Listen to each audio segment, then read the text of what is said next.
L'angoisse que j'avais, c'est de m'ennuyer.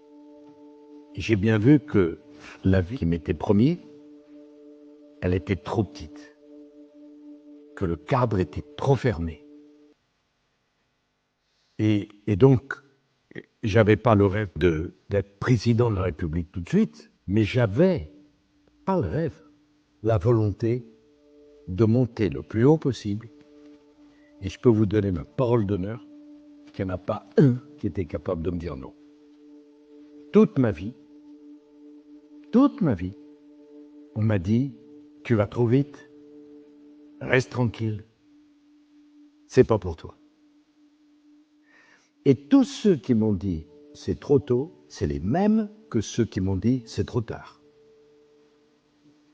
Ne jamais écouter les conseils de ceux qui vous disent, c'est trop grand. La vie se chargera de limer vos ambitions. Vous ne les limez pas vous-même. À fond. On part à fond et on accélère. C'est pas sûr que ça marche, mais si vous faites ça, c'est certain que ça marchera. Et les conseils, je vais vous dire les conseils, souvent les pires, c'est les conseils de ceux qui vous aiment. Parce que ceux qui vous aiment veulent vous protéger.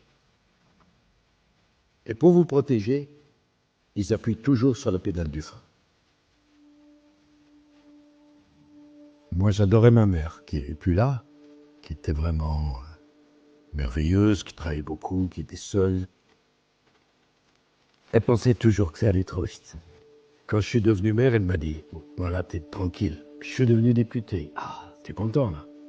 Puis je suis devenu ministre. Je l'ai invité. C'est la première fois que j'ai invité à déjeuner. Ah, Nicolas, là. Tranquille. Et quand je suis arrivé à l'Élysée, il m'a dit, enfin, là. J'ai dit, maman, il y a l'Europe. Il y a le monde. Et c'est les gens qui vous aiment, qui, avec tout leur cœur, souvent, vous donnent pas un bon conseil. Vous avez la force en vous. Et si vous ne l'avez pas, personne ne l'aura pour vous. Si vous n'avez pas d'ambition pour vous, c'est pas le voisin qui l'aura pour vous. Voilà ce que je pense. Non, c'est ma vie. Après, on pourrait être tout à fait heureux de monter au sommet de l'Himalaya par la face nord en hiver. Mais il faut avoir des rêves. Il faut avoir des rêves quand on est jeune et quand on est adulte, il faut transformer ses rêves en réalité. Et la dernière chose que je veux vous dire, c'est que il faut aimer passionnément l'échec. Parce que si vous n'aimez pas l'échec, vous ne connaîtrez jamais le succès. Les grands échecs préparent les grands succès. Sans échec, c'est qu'il n'y a pas d'ambition, il n'y a pas de prise de risque, il n'y a pas de décision. J'ai beaucoup échoué dans ma vie. Je me souviens de tous mes échecs. Mes succès, je les ai complètement oubliés. Mais c'est les échecs qui ont construit les succès. Et ça vaut pour un président de la République comme pour toute autre personne. Il ne faut pas craindre l'échec. Ce que vous devez craindre, c'est de ne pas jouer votre carte. C'est de ne pas y aller. C'est d'avoir des regrets. Si vous avez envie de quelque chose, vous y allez à fond. Ça marche pas, vous tombez, vous vous relevez. Mandela a dit quelque chose de fantastique. Je ne perds jamais. Soit je gagne, soit j'apprends. Il n'y a rien de plus juste. Et je vous souhaite d'apprendre jusqu'à la dernière seconde de votre vie. J'ai pris de tous les patrons avec qui j'ai travaillé. Je leur ai pris tout. Je suis une éponge. Je les regardais faire. En me disant, un jour, je serai à ta place, toi. Mais je n'avais pas un modèle avec une photo dans ma chambre. Je travaillais avec Chirac, je travaillais avec Juppé, je travaillais avec Séguin, je travaillais avec Giscard, je travaillais avec Mitterrand, je travaillais avec Balladur. De tous, j'ai pris. Et de tous, je me suis dit, je vais être mieux que toi. C'est pas de l'arrogance, mais il faut de la confiance. Faut pas regarder comme le cobra charmé par un charmeur de serpent. Faut apprendre. Et ça m'a beaucoup aidé. De tout, j'ai appris, y compris de ce que j'aime pas chez eux. J'ai appris de Chirac l'énergie. J'ai appris de Balladur les dossiers. J'ai appris de Giscard la précision. J'ai appris de Mitterrand la royauté.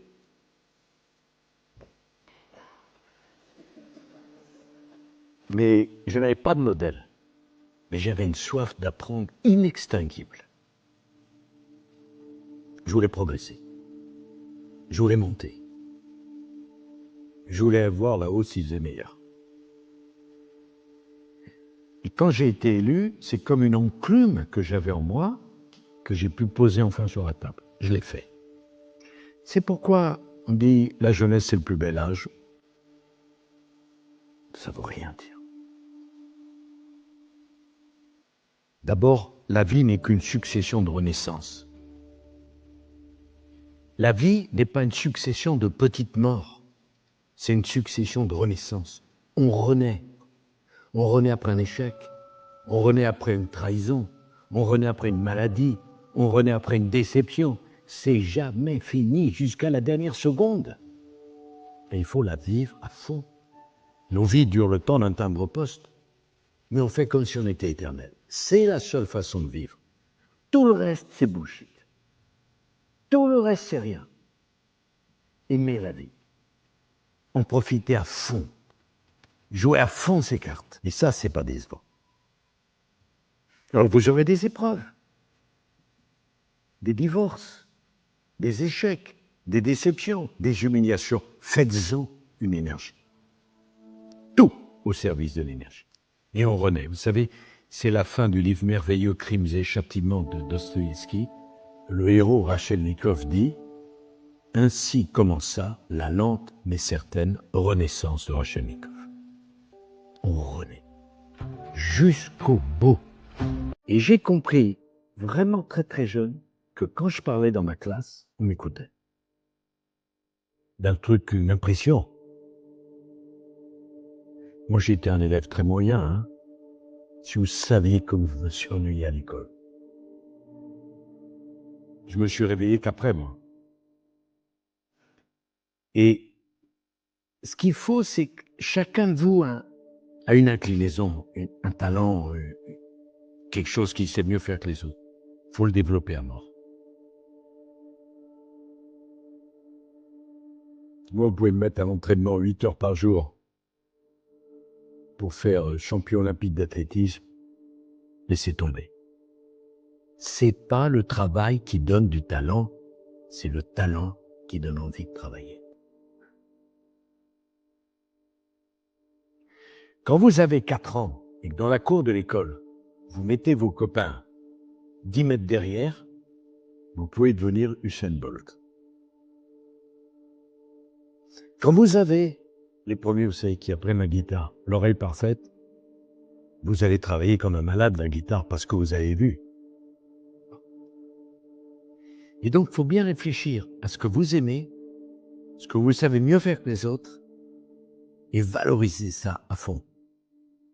Moi, à 14 ans, j'étais dans la rue, je parlais tout seul, les gens me prenaient pour un fou, je faisais un discours devant 2 millions de spectateurs. Les mauvais jours. Les bons jours, il y en avait plus. Et donc après, j'ai appris à parler. J'ai eu la chance de faire toutes les salles de France et même d'Europe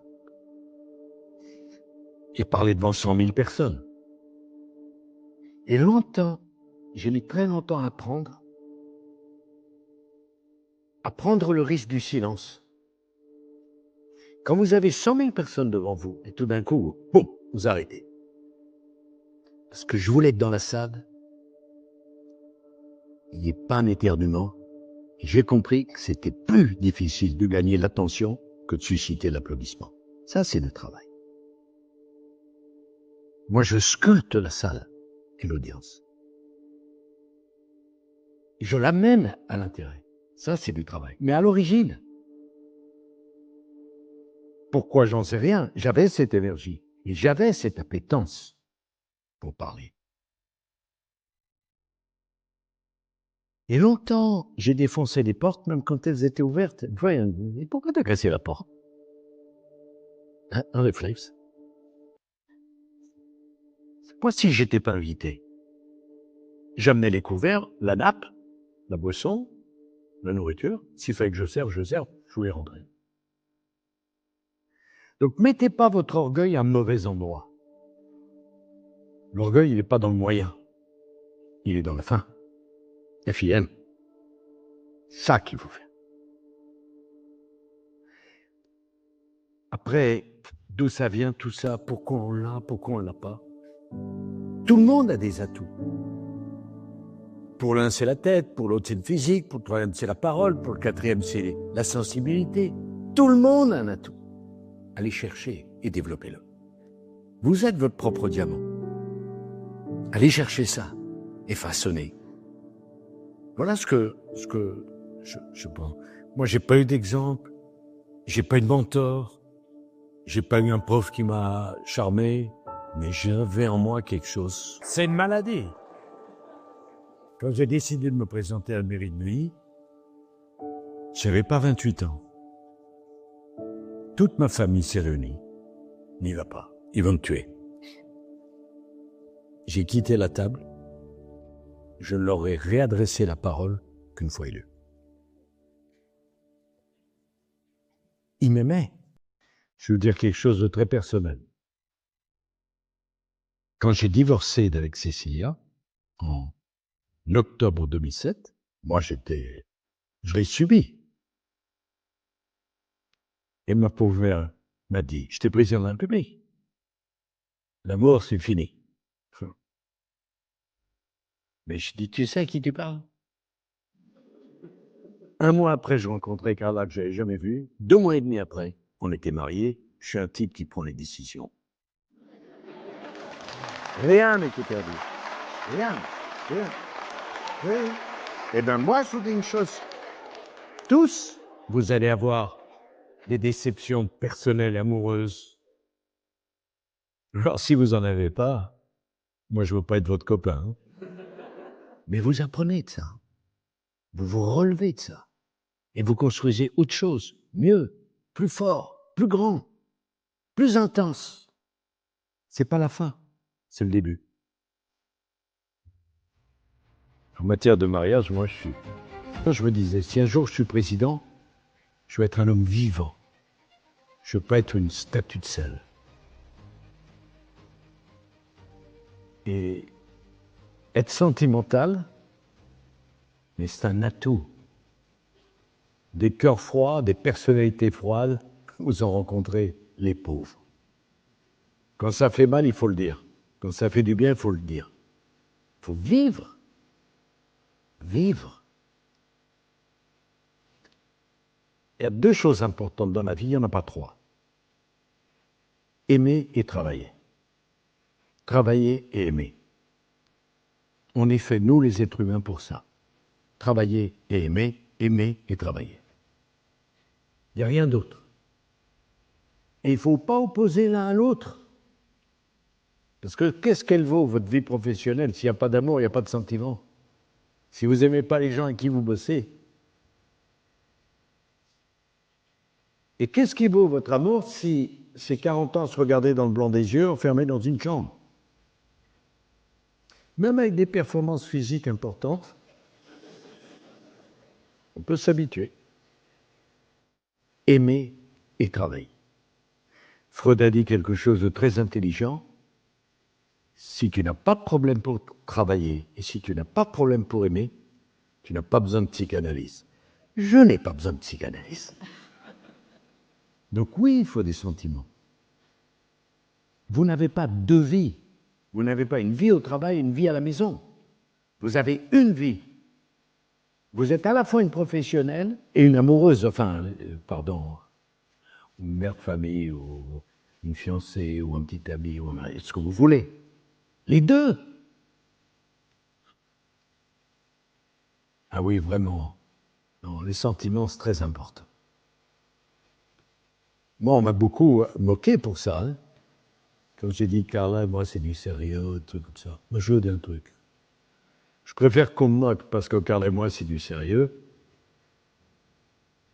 que d'être piqué à la rue du Cirque. Les sentiments.